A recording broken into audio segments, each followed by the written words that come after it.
Okay, hello everybody, good morning. Welcome back to the Museum of Modern Art, where we're going to start today's session with Sarah Wilson, who's Senior Lecturer at the Courtauld Institute of Art in London.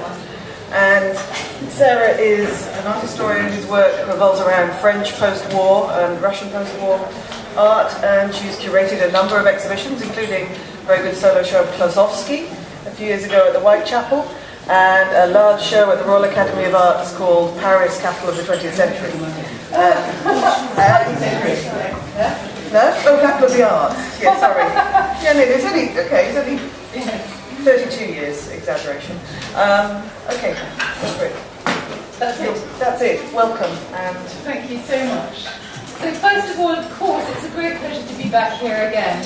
And I'd very much like to thank Joanna Mitowska and dear Marta, who's been in constant contact with us all, and to Claire, of course, and the Former West Concept for their invitation.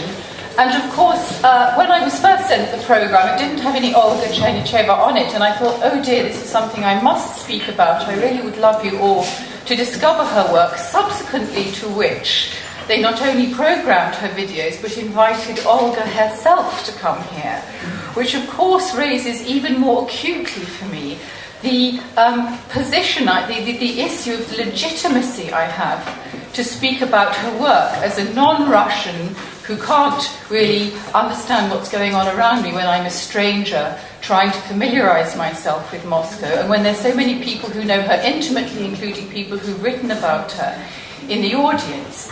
However, I'm beginning with a painting that absolutely shocked me and took my attention by surprise, which I caught in the Moscow Biennale. I thought, what on earth is that?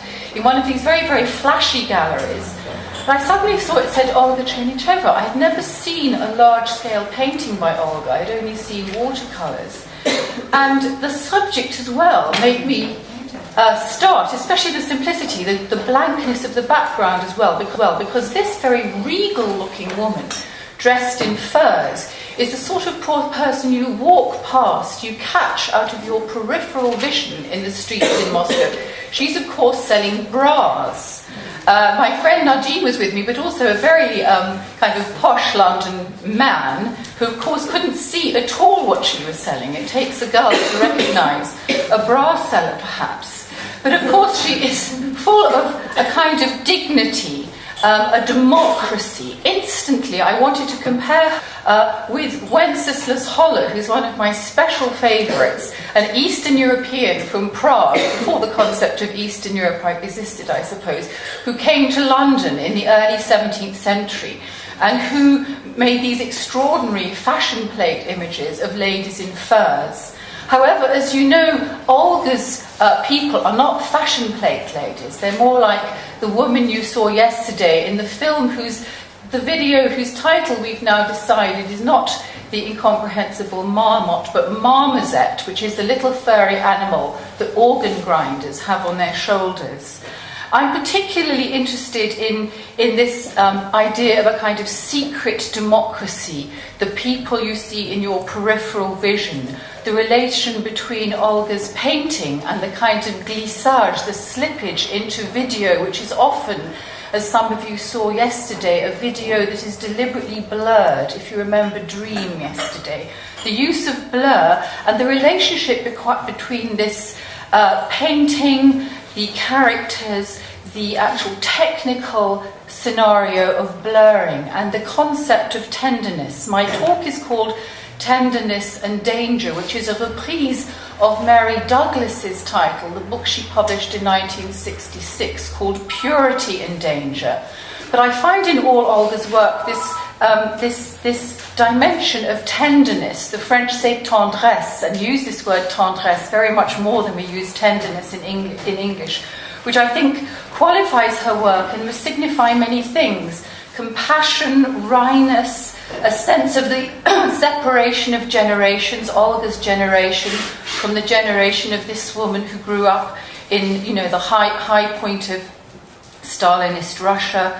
She's going, as you remember, on a march, a kind of not conservative, but a kind of neo-Stalinist march of oldies protesting against all the changes in 1990s Russia. And I found that Douglas's Purity in Danger was a fantastically productive key to the reading of Olga's work.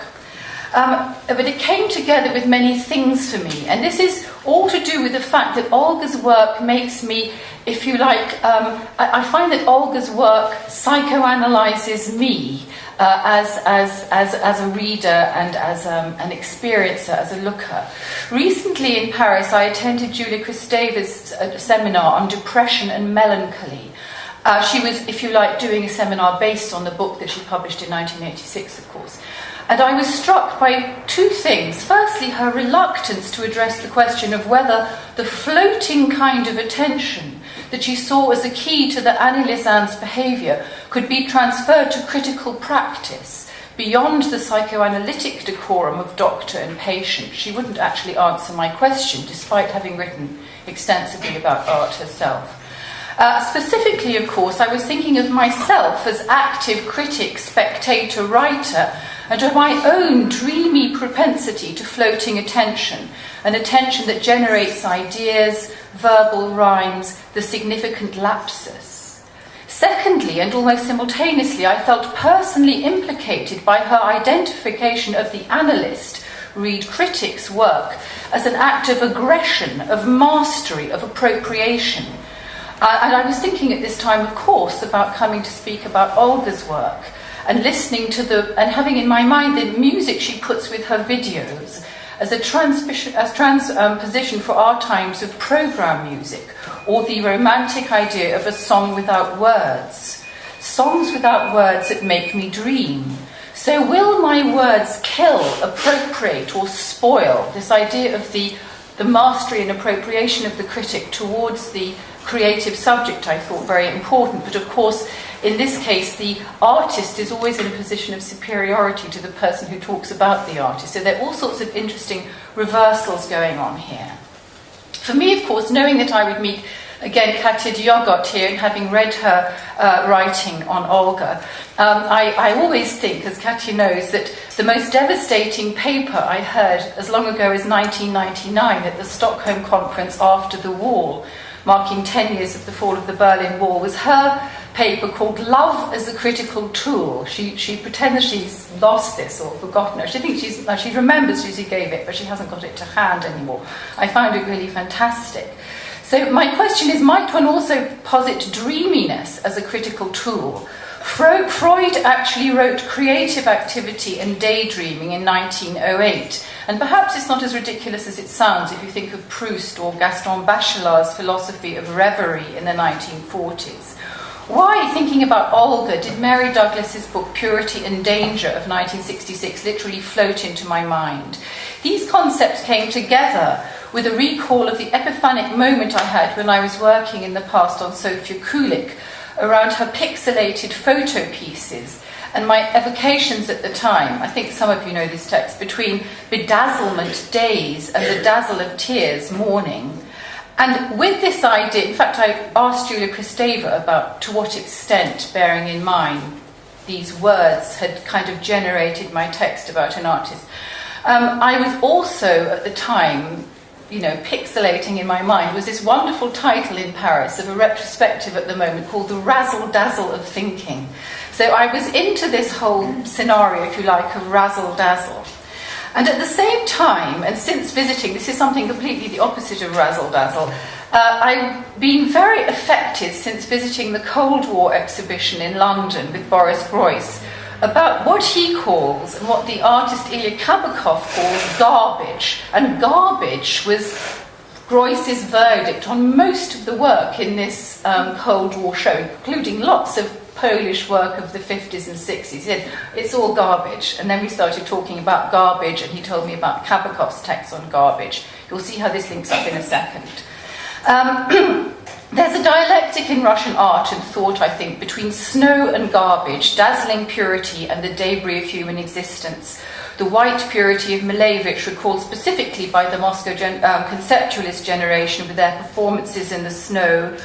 And if you like, Groys's antithesis between the sublime purity of ideology in relation to sacred futurological time and the profane temporality of archives and history, the history he calls garbage. The revelation of garbage via the retreat of the snow in the thaw, literally and of course politically as a metaphor, is an important and recurring moment in Russian history and its seasonal rituals. One could juxtapose, as Katya Diogot has done, 19th century paintings and contemporary videos by Dmitry Gutov on this theme of thaw. I leave the razzle-dazzle of thinking now to others and go back then to Olga's Tenderness and to Mary Douglas's concept of purity and danger, its subtitle being an analysis of the concept of pollution and taboo, and her concept of garbage as subversive, the margins of society's spaces, and with that, of course, back to Olga's marginal people, ordinary people on the margins. What distinguishes Olga's work from the 1980s generation is how it's absolutely not to do with her own self-fashioning. At the time in the 80s, you had works like this by Katya Filipova, who drapes herself in the communist flag, in a very performative way, just as at the same time the St. Petersburg artist Africa is using these flags to make kind of fake parodic altarpieces and so forth. Or, if you like, a different kind of self-fashioning, the kind of abject self-fashioning of St. Petersburg punk. And here my student Gemma Bentley has written a magnificent thesis on St. Petersburg punk in the 80s. And even something even more kind of disturbing and premonitory, if you like, back to Katya Filipova, she arrayed herself in kind of Russian Orthodox splendor, in this kind of splendor of myself, to use a Sofia Kulik title, a splendor of myself in Russia's 80s, not at the time quite anticipating the way in which Putin would, of course, reappropriate the whole of Russian Orthodoxy into the kind of decorative and ritualistic and very disturbing dimension of his new sovereign despotism, whatever you want to call it. So this self-fashioning is totally different from the way in which Olga is, if you like, a secret eye in the Moscow metro, but an affectionate, tender eye. She has referred to herself, and it's interesting to see how she's sort of appropriating Western critical lingo, as a flaneur, and indeed a Baudelarian, of course, flaneur. And Katya Diogot has used the word flaneuse about her, the feminist dimension of a Baudelarian flaneur. And she's also, Olga herself, used likened herself to Dziga Vertov's Man with a Movie Camera. But the way she sort of sneaks in behind people and is one of them herself is very different, I think, from Vertov or the way that Baudelaire strolls around his Paris. It's a very different kind of look. I'd like to quote Katya Diogot here in her text Disclosing Desires. Big, furry and self-absorbed animals make their way through the thick forest of the wintry Moscow megapolis. An army of busy moles and beavers parade through the subway. Walter Benjamin, a lonely flaneur in a communist, not a capitalist city, once found Moscow rural more than urban. For me, new to Moscow, these people are immensely strange. Olga, of course, makes strange, but rather than a Marxist or Brechtian Befremdungseffekt, her strangeness is linked to a certain kind of delicacy of perception. And here, out of pure self-indulgence. And these are the works that she showed, actually, with those punk ladies in this most perverse exhibition called Katerina Prospect in Antwerp in 2005. An exhibition curated by fashion designers A.F. van der Vorst and Philip Arix, who combined Russian uniforms and costumes and wardrobes of fur coats with Soviet underwear. I think they were ripping off Katya Diogot's Soviet underwear exhibition. And it was in this context that I first saw this piece, which is called, I can't remember what this piece is called actually. Oh, Second Life, i.e. the furs take on a second life as fur coats and not animals. And it was actually displayed in a wardrobe next to all these punk girls. So this very peculiar and very perverse show. But as I said, I wanted to look at this. There's obviously, as you can see here, a wonderful variation and a kind of tendresse of vision here. And I wanted just to put it again with the delicacy of Wenceslas Holler. I'm sorry about these Wenceslas Hollers, but they're extraordinarily beautiful. And they're, if you like, my little present to Olga, because she didn't know about them until we discussed my paper. So, of course, this is her work called Waiting for the Miracle 2000, in which these hats acquire their own fantastic individuality, like cactus flowers. She quotes Ernst Junger, I think, "Life consists of a miracle." And she says, when the idea for the future is not formed or shared by society as a whole, as always happens when a single monopolizing main power is lost, numerous small powers emerge. Magic, for instance, superstition, a childish striving for nature. And it's incredible to compare the proximity of her thoughts, which have been generated by contemporary Moscow, with Mary Douglas herself, who says, for magic, let us read miracle and reflect upon the relationship between ritual and miracle in the minds of mass believers and the miracle-believing ages. These are Oscar's wonderful hats in an open-air series. They're called Sheptki, I think, 2000, in which one is always almost reading back in a kind of anthropomorphic way, both the future wearers and the previous animals, I think.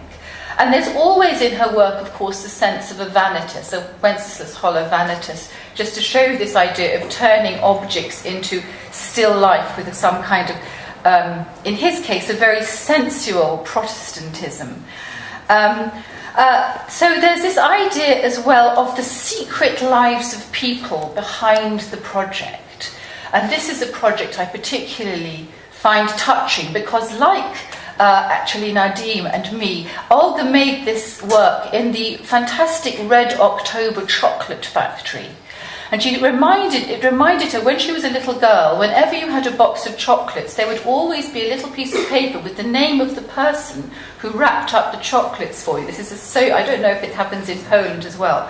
And so she always was thinking about Sonia or Nadia or whoever had wrapped her chocolates. So she went back to the factory and proposed this photographic project in which the individual people, if you like, replaced the chocolates. The woman in charge wanted to dictate who stood in front and who was behind. And in the end, of course, the whole project was never realised because it wasn't approved of by the top of the hierarchy. But the whole thing was called personal participation. And there's a way in which, although every chocolate looks the same and every person looks the same, we all know they're all different. There's a personal participation. She also made herself one of these people. I can't see which one. But this leads us to the idea of the simple people, the ordinary people, the people who are perceived of by the state as a mere grid or a statistic, and yet to have these individual lives on the margins. Going back to Marmoset, you remember this woman is not actually in the procession with Stalin doing what she's supposed to do. This is the moment just before. She's taking some reproduction out of her handbag. She's fiddling around, which is very different from when she's finally got herself together, put on her brooch, finally sets off on the march. And becomes part of, if you like, the pattern of the pattern of the procession. Here I want to return to Mary Douglas. Her agenda, in fact, was twofold. Firstly, the critique of her great male anthropologist precursor's colonialist attitude to the primitive, and hence her restoration of magic, the miraculous, and the primitive in the everyday life of the present. But secondly, her study of the relationship between what she called margins, aberrant forms, dirt and pollution, and the patterning and ordering of a performative society governed by strict rules. A performative society governed by strict rules. Read, of course, the USSR. And with Olga, the interpenetration of the former USSR and the intolerable present, the retreat into the shock mode we discussed yesterday, and its relationship to small, protective and magical or everyday rituals. Rituals treated, therefore, as symptoms. Douglas also talks about framing and disorder. The woman in marmoset is on the margins of the procession. As I said, I quote Douglas, "Ritual focuses attention by framing. It enlivens the memory and links the present with the relevant past. In all this it aids perception, or rather it changes perception because it changes the selective principles. It can come first in formulating experience. It can permit knowledge of what otherwise would not be known at all. Ritual recognizes the potency of disorder." Compare Boris Groys's text. This is another photographic piece, a series of pieces by Olga on guards. When one goes to Russia, one is, of course, surrounded by guards and policemen and people looking at you either malevolently or with very great deal of boredom or dreaminess. Groys's text on these I find, of course, totally unforgettable because he sees these people as the new representatives of the vita contemplativa. So I can no longer see a Soviet guard without thinking that these are the new bearers in our age of the vita contemplativa. But of course, they're rather more prosaic than that. And on the one, I think he's both accurate and way too philosophical, very optimistic, because the idea of daydreaming or distraction seems more relevant. And with daydreaming, the inviolable assertion of individual rights to individual daydreams, I'm constantly struck by the subtext of a real democracy in Olga's work, the real attention to these ordinary people, their boring jobs, their distracted moments, the old lady versus the young lady in these metro booths, which maybe some Polish people haven't been to Moscow, at the bottom of every gigantically long escalator, which is like a silent descent into Hades for most of the... In fact, my Russian student told me to stop talking in the metro because you have to be silent on this descent. There are these ladies sitting at the bottom watching you. This is true, as you know, what she's here. So to quote Douglas, we recognise that disorder is destructive to existing pattern, also that it has potentiality. It symbolises both danger and power. I wanted to say that actually here, because you can see how this framing of these kind of military, we don't know what they are, it's just like going down a Moscow street, but something's going on, it's a bit of a mess, this photo, but there's this sense of something that's dangerous, powerful, breaking up, we don't quite know what's going on. And do you remember the still from March, which you saw yesterday, May 2005, this little boy in uniform with these kind of incredibly pubescent, semi-clad cheerleaders behind him. These little boys who are too young even to be sexually aroused, almost perhaps, by these women, these young girls behind them. You wouldn't have been able to tell, but the balloons behind that they were waving around, these red, white and blue nationalistic balloons, said Glory, Gazprom and Panasonic Ideas for Life. And this whole ritual, which is like a reenactment of a Soviet ritual, is completely discombobulated. Nobody knew what on earth they were doing there. Apparently only the people inside the hall actually knew what this ceremony, which was actually apparently to do with a bid for the Olympic Games, nobody actually knew what it was about. So the paraphernalia of ritual has become completely dissociated from meaning and symbol. As you know, it ends with this glory, but not glory to Russia, glory to communism, just glory. So this dislocation and disassociation is something that is very important in terms of Olga's use of distraction equaling dislocation in some cases. And then we get on to these much more abject, not the subject in uniform, the Soviet citizen in uniform, but the abject subject, if you like. This is Female Subject, 2004. It's again a video, a middle-aged woman changing into a bathing suit. This is where there is, of course, a vague issue of voyeurism. I didn't know, of course, this was accompanied by, I'm quoting, a non-diegetic vaginal gymnastics voiceover, But like Kristeva's seminar, in which the sad tone of voice of the analysand said more than the words, we kind of understand, even if we can't anticipate that this is a non-diegetic vaginal voiceover. With the male subject, perhaps, who is, having found a bottle of vodka, is preparing to drink in oblivion to the world rushing by in his own little private outside space. I feel we can mark the transition between Kabakov and Chernysheva. Kabakov's preoccupation with lived human debris, obviously always in an installation, domestic space, in which he can find, and I quote here Kabakov's text on garbage, a banquet of revelation, some kind of fairy tale cave. And Olga's anthropological eye for the margins, the real garbage, and of course the human garbage, the unrecognised, the unloved. Olga Chernysheva is also, I feel, a poet. This is snow landscape. I mean, it's absolutely beautifully composed. It's extraordinarily poignant, just in terms of its framing and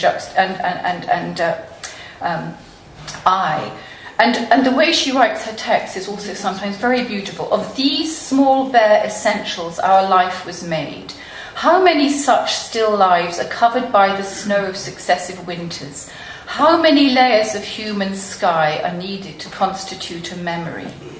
We were lucky to have at the Courtal one of the photographs in light boxes of this wonderful series called Sites, which are allotment garden plots near Moscow, where these simple, ordinary, anonymous people have erected these huge walls of kind of dead mattress springs with their own wonderful formal energy.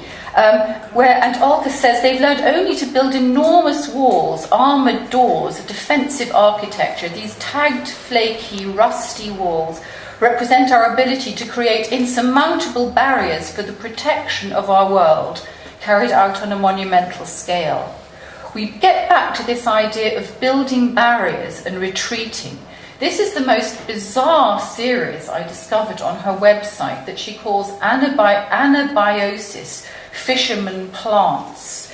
This is again about the kind of shock reaction and hibernation. I don't know if in English we use the word anabiosis. It's like going into hibernation retreat. She says, in the winter, fishermen are sitting inside plastic bags on the river. This is why, of course, Russia is incredibly exotic to me. We don't have fishermen sitting inside plastic bags. Small trees are wrapped in dense canvas. They both display very similar condition. They stand still. This is an interesting cinematographic metaphor. We are dealing with a fade. This is a pause. It could be judged like the condition of anabiosis, hibernation, but on the contrary, like a charm of a separate condition, which is eternal resistance to temporary social and political regimes. So there's this kind of dialectic in her work between the pause and the hibernation and the kind of shock of revelation. If you remember yesterday watching Train, she said she took so many shots of different trains herself. When she herself was having some kind of crisis, she said the impossibility to find energy until that moment when through one of these long perspectives, and remember that the camera is travelling forward and the train is travelling backward. There's a kind of thing about time and space going on. Until that moment of the eruption of the rhapsodic poet reciting Pushkin. She said, only when the rhapsodic poet appeared could I understand what this video could be. There's an immense poignancy of the past in the degraded present with this poor figure who is actually reciting these very, very grandiose words by Pushkin. Time and his sense of time receding, of course, and a voice from the past coming forward into the present. There's also, again, she uses these long spaces. This is the project in Moscow. I'm coming to my conclusion. The abandoned spaces of Moscow. There was this moment when I was actually in Moscow, the moment when Osmolevsky climbed onto the shoulders of Mayakovsky and rather hopefully, like a New Testament prophet, looked towards the future. That moment was called conversion. I don't know what the word is in. It was the period called conversion, where one thing was converted into another. And there's, you know, it's like the famous plowshares and swords. And this moment of conversion, though, also now is much more to do with abandonment. This is a natural history museum with these magnificent murals, where now there's a little cactus seller, but he's having his own, if you like, personal miracle in a very small scale in the National History Museum. There's a sense always in Olga of, rather than the sublime collapsing into the ridiculous, the miracle of small things. I want to end, though, by coming back to the question of painting and video, blur and time. This is 3 figures in the snow, and of course, I was very astounded to find that that beautiful painting I started with, which I thought must be a very old piece by Olga, and she moved from painting into video art, was in fact a piece of 208-9. She, if you like, keeps her hands into painting and into drawing. She told me just yesterday that in the Cinematic Academy of Moscow, which was highly competitive, she was having to draw and paint for 5 hours a day, and this was part of the cinematic training, which I think is extremely interesting. I thought it had all come from her 1 year in Amsterdam, which is why I was thinking of Wenceslas Holler and sort of Dutch things, but in fact, it coming straight out of the Cinematic Academy. This is a drawing of people in the snow, where, of course, if you think of snow on fur and snow, you have this amazing blur between the foreground and background, before you get to the moment of video, if you like. And yet, when you have video, this is a series called Television 1997, you have the possibility, with this particular view, of the anamorphic image, which comes back into her you see here a drawing with an anamorphic image of somebody looking sideways at a painting. I want to end up with these 2 videos, Tretiakov and Russian Museum. I'm not going to say much more. I'm going to just and actually I was going to show these, but actually Katya showed them before, and I'm sure I'm overrunning my time. These are about the kind of crack-up of the panoramas, as we said before, but the crack-up of these Soviet panoramas of the 60s and 70s, with everything they symbolise, the breadth of the Union in its landscape, the buildings that to me as a tourist seem so immensely recognisably Russian when I'm there, and the kind of 60s holiday resort type of image. She talks herself about the epoch's desire to move into the future, the amazing optimism of the 60s, which she's now looking back on. Again, this kind of squash of times going in 2 different directions. In the Tretiakov thing, you have this amazing way in which the paintings from Russia's past to the music of Mussorgsky's pictures at an exhibition. Mussorgsky's pictures at an exhibition is, if you like, the summum of this idea of program music. Every passage of music is supposed to respond to a painting. She does that first of all, and the visual images have this blur. We move, if you like, from the icons of the past to the 19th century masterpieces, these rather sentimental Russian masterpieces, and then you find out that the icon is actually at the centre of a huge Russian realist history painting full of peasants, with a peasant holding icon. With the Russian Museum, even more so, you have the young woman looking into and reflected in the picture frame, and the woman in the past. You can see this is a bourgeois little girl. It makes me think of Groys's idea that, in fact, capitalism for Russia was not a promise of the future, it was an exoticism of the past. It was this 19th century capitalist world which was only perceptible in museums, in representations of the bourgeois, which was displaced by the Soviet present. So in this beautiful film, which I'm going to end with, you have this collation of time and space, of the tender painting of the girl, the reflection of the video, the passage of drawing to video, and this old woman, you'll see her rocking on her feet, these poor old women who are relics of the Soviet past inhabiting the present. I'm going to leave you with this sort of sombre vanitas image from the Russian Museum, and a quotation, of course, from the Communist Manifesto before you see the Russian Museum. All that is solid melts into air. All that is holy is profaned. Contemporary Moscow now. Thank you very much, Olga. And now we'll have Russian Museum.